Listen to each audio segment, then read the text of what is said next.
پاکستان کی حالیہ اہم خبروں کا خلاصہ پیش خدمت ہے۔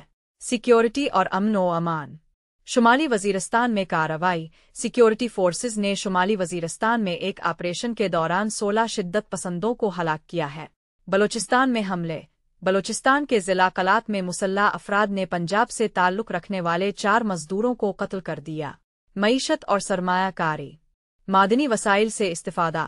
حکومت پاکستان ملک میں موجود $8 ٹریلین کے معدنی وسائل سے فائدہ اٹھانے کے لیے اقدامات کر رہی ہے۔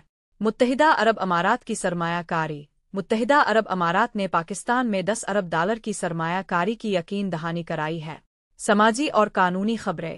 صحافی کی گرفتاری۔ کراچی میں FIA نے صحافی فرحان مک کو افطار سے کچھ دیر قبل گرفتار کیا ہے۔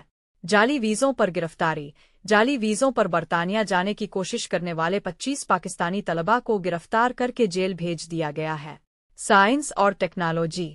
سیارچہ کی زمین کی جانب حرکت۔ ناسا نے خبردار کیا ہے کہ تاج محل سے دگنا بڑا ایک سیارچہ تیزی سے زمین کی طرف بڑھ رہا ہے۔ ثقافت اور تفریح۔ حمائمہ ملک کی فلمی واپسی۔